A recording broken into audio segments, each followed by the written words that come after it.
मैं इस बिल की मुखालिफत में खड़ा हूं और मोहतरमा मैं आपको एक बात यहां पर ऐवान को बताना चाहूंगा कि जब हमने संविधान को बनाया था, जब बन रहा था संविधान, और उस वक्त में इस वक्त में कितनी गिरावट हो गई है ज़हनी तौर पर, अखलाकी तौर पर, तहजीबी तौर पर, दिमागी तौर पर, नफ्सियाती तौर पर।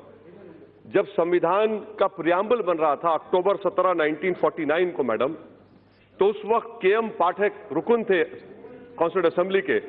उन्होंने कहा था कि प्रियम्बल की शुरुआत भगवान के नाम से होगी या खुदा के नाम से होगी। आपको जानकर हैरत होगी कि राजेंद्र प्रसाद साहब ने जाकर कहा कि नहीं, संविधान की शुरुआत भगवान या खुदा के नाम से नहीं हो सकती। वोटिंग हुई, वोटिंग में के.एम. कामत साहब हार गए। जब संविधान का प्रियम्बल लिखा जा रहा था तो उसको भगवान खुदा के नाम से ही लिखा गया।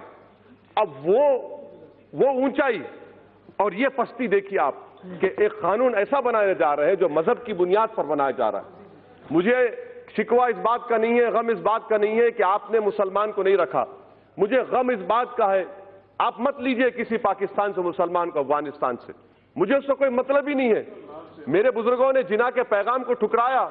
हमने मौलाना अबुल कलाम आजाद के उस जुमले को यकीन किया कि इस्लाम का इस मुल्क से 1000 साल का ताल्लुक और हिंदुइज्म का 4000 साल का ताल्लुक है।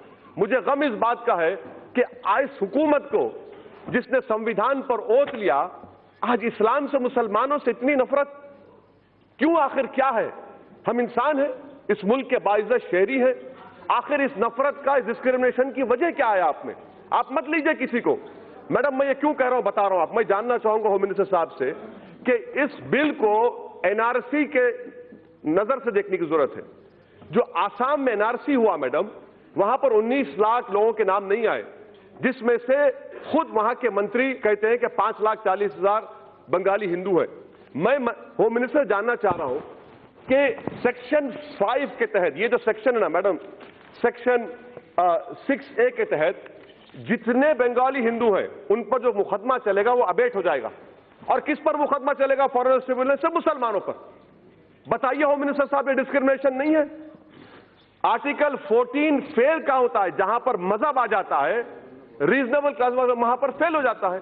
आप एनआरसी आसाम के 5,40,000 बंगाली हिंदुओं के लिए आप यह कानून बना रहे हैं। और जब एनआरसी हो जाएगा, अगर अमित शाह साहब का नाम नहीं आएगा और उन्हीं के पार्टी के किसी एक मुसलमान का नाम नहीं आएगा, तो सीएबी के जरिए अमित शाह का नाम आ जाएगा, मुसलमान का नाम नहीं आएगा।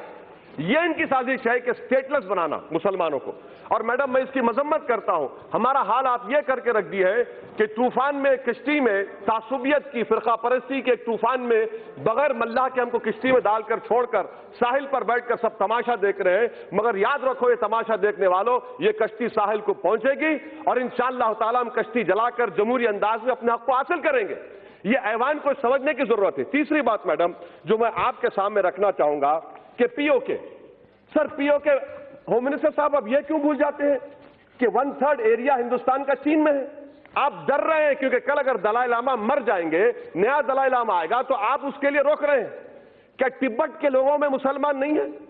क्यों नहीं देते आप दलाई लामा? आप इंतजार कर रहे हैं। मैडम यही तो हम पूछ रहे हैं, चीन के बारे में क्यों नहीं रखते आप? क्यों डर रहे चीन से आप? 1/3 एरिया चीन, भारत का चीन में है। और खुद होम मिनिस्टर ने कहा था एक्साइज चीन पर नहीं छोड़ेंगे, आज आप छोड़ दिए। इतना क्यों डरते चीन से आप? चौथी बात मैडम, क्या हमारे होम मिनिस्टर साहब जानते हैं टाइगर सिद्दीकी कौन था? टाइगर सिद्दीकी वो शख्स था जिसको हिंदुस्तान में हमने पनाह दी, मुक्ति वाहिनी बनाई और बांग्लादेश बना। अगर ये लोग सरकार में होते तो टाइगर सिद्दीकी कभी नहीं बनाता मुक्ति वाहिनी को। और भाई पांचवी बात मैडम, अफगानिस्तान की बात कर रहे हैं। यकीनन आप जानते हैं तालिबान आएगा। जब तालिबान आएगा तो आपको जरूरत है हजारा की, ताजिक की, आपको जरूरत है भारत में, ताकि हम स्ट्रेटेजिक कंट्रोल कर सके। मगर आपके कानून की वजह से आप उन तमाम ताजिक को, उज्बेक को, तालिबान जब हुकूमत करेगा अफगानिस्तान में, आपका तो काट चला गया। ये आपकी सोच है, ये आपका विजन है। मुझे उम्मीद नहीं थी कि इतना बड़ा ब्लंडर स्ट्रेटेजिक सिक्योरिटी के एंगल से आप लोग करेंगे। अफगानिस्तान में सिख है, मैं जानता हूं। तालिबान के जमाने में होम मिनिस्टर साहब जानते हैं कि करेंसी का पूरा मामला सिखों के पास था, आज भी उन्हीं के पास है। और क्या गारंटी ले रहे होम मिनिस्टर साहब कि पाकिस्तान को ना हिंदुस्तान के हिंदुओं से मतलब है, ना पाकिस्तान से मतलब है। वो घुसाएगा यहां पर, आप कैसे रोकेंगे? और क्या आप बताएंगे मैडम कि कितने लोग हैं जिनको आप सिटीजनशिप देने जा रहे हैं? नंबर बताइए, स्टेट वाइज बताइए, करोड़ों कह रहे हैं मैडम। और एक बात, ये कानून जो बनाया जा रहा है इसलिए बनाया जा रहा है कि दोबारा पार्टीशन हो। ये कानून तो हिटलर के उस कानून से ही बदतर है, उस कानून से ही बदतर है। कहां लाकर छोड़ दिए भारत को आप?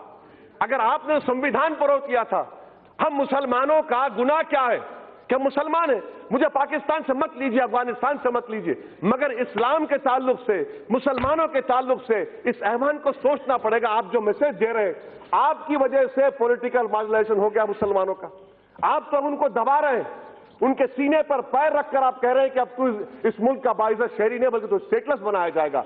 इसीलिए मैं कह रहा हूं मैडम कि ये एक पार्टीशन होने जा रहा है। मैडम, मैं आपको कहना चाह रहा हूं, अंग्रेजी में कहावत है कि those who do not learn from history are condemned to be repeated. Sri Lanka के 10 लाख तमिलियंस मद्रास में, तमिलनाडु में है, हिंदू नहीं है क्या?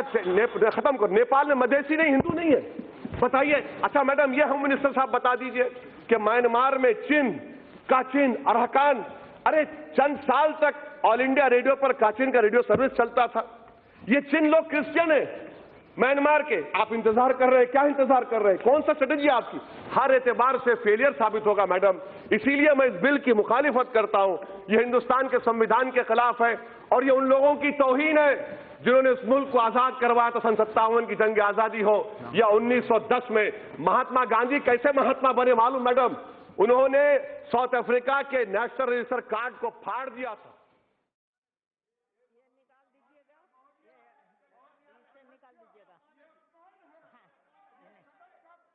निकाल दीजिएगा, रविशंकर जी को बुला दीजिए। आप इसे